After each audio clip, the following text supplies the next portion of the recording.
Seguramente muchos han leído por ahí que la gente tiene dudas sobre si se va a poder echar para atrás la reforma judicial. Lady Repsamen dijo, no, ya está publicada en el diario oficial, ya eso es imposible. Pero hay muchos abogados, hay muchos juristas que dicen que esto no es tan preciso, que sí se puede. A mí me lo han preguntado aquí, yo la verdad me baso en lo que dicen ellos para creer que, de acuerdo a lo que ha ocurrido en otras ocasiones, sí se puede revertir una reforma. El día de hoy está publicado en Proceso un texto de Luis Miguel Cano López, que también es abogado, es jurista, y él dice que sí, y que de hecho, donde más posibilidades hay de que esto vaya para atrás es en las instancias internacionales. Aunque también sugiere, obviamente, que la Suprema Corte sí tiene esta facultad de poder revertirla. Entonces, yo creo que se podría, pero me quedo pensando en algo. A lo mejor legalmente sí se puede, pero el problema va a ser que la organización delictiva de la secta lo acepte. Y entonces ahí sí puede incurrirse en una crisis institucional fuerte, porque estarán contrapuestos los dos puntos de vista, las dos opiniones, las dos decisiones, unos diciendo esto es inconstitucional, la reforma no es válida, y otros diciendo, ¿cómo no? Sí es válida. Y ahí sí, ¿quién va a ganar? Ese es el punto. Él escribió que se tiene que llevar la reforma judicial a la sede internacional y que allí se van a dar pues los siguientes pasos. Y dice él, a veces la soberbia entorpece, y sí, y me parece que eso aconteció en el Senado este 12 de octubre. El indigno espectáculo de su procedimiento de insaculación para definir las plazas judiciales que el oficialismo quiere llevar a las urnas en 2025 ha abierto más alternativas para cuestionar la reforma judicial. Su comportamiento no creo que cambie, así que es altamente probable que en lo que sigue agrave las violaciones a derechos por las que más pronto que tarde se le condenará en sedes externas. Es interesante, ¿no?, lo que plantea.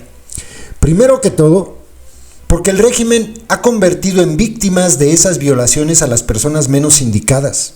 Esto es interesante.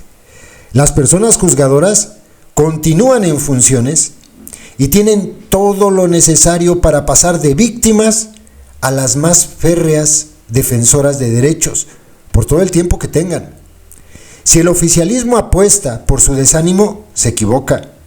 Por cada persona que venza la desesperanza, otra tomará ese lugar. Por cada persona que tenga cooptada, una diferente cumplirá su labor de garante. Los amparos seguirán su cauce y llegarán a la Suprema Corte. Y aquí me detengo en algo. Va a haber un montón de amparos, eso ya se prevé. Estos amparos van a llegar a la Suprema Corte.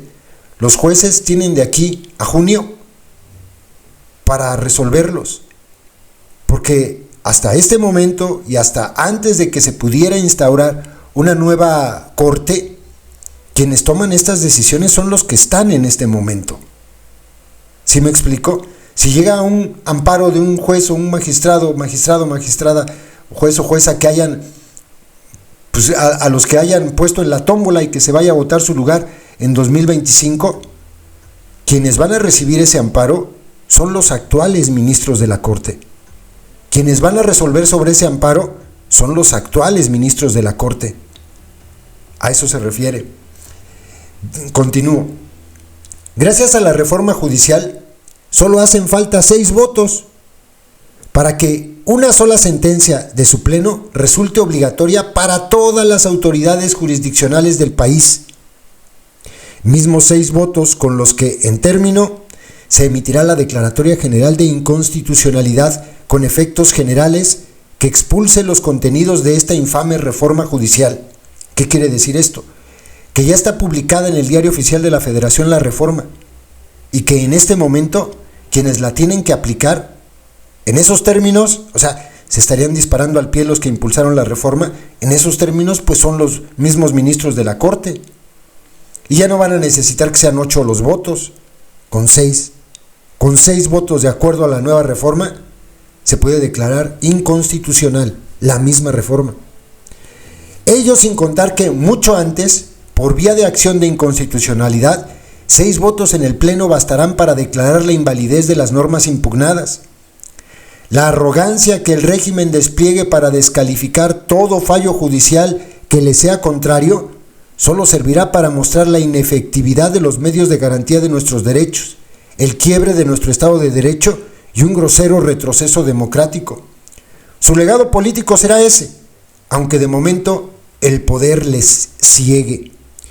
Mientras tanto, como decía, el desacato generalizado a las suspensiones dictadas en múltiples amparos ha dejado claro que hoy carecemos de recursos efectivos contra las violaciones a derechos y principios comprometidos en sede internacional.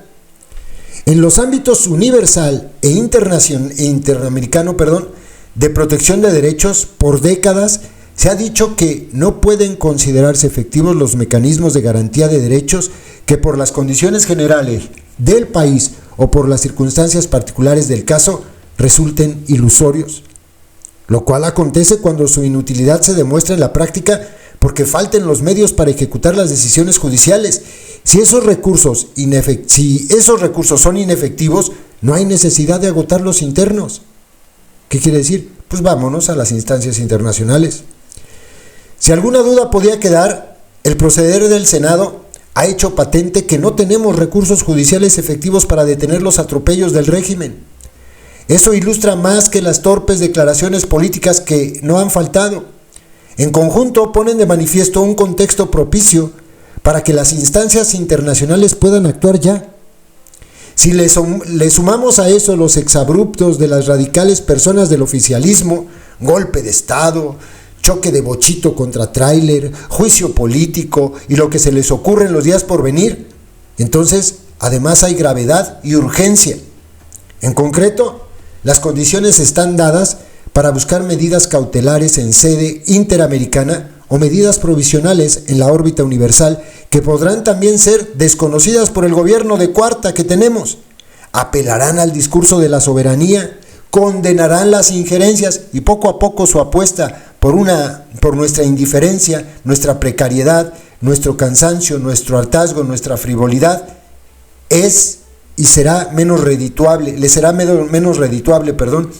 Nos ignorarán y buscarán normalizar lo hecho. Sí, a esto le van a apostar. Cuando se llegue a la Corte Interamericana y la Corte Interamericana dicte sentencia en contra de la reforma, a eso van a apelar, al discurso de somos un país soberano, esto es una injerencia.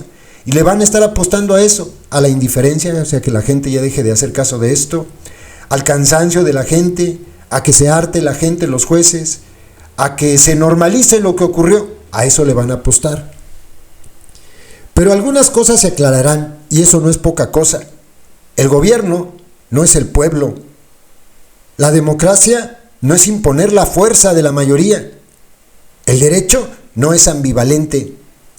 Así que el ejemplo de las personas a las que han arrebatado sus derechos, titulares y personal judicial, sembrará un legado muy diferente al del oficialismo. Pues todo en lo que se difiere honra a esas personas que exigen justicias. Por ellas, dice él, aquí seguiré. Interesante, a mí me parece muy interesante lo que plantea. Ya les decía yo en la transmisión del día sábado, a mí me parece que esto va a terminar, sí, en una sede internacional y la Corte Interamericana va a echar para atrás esta reforma.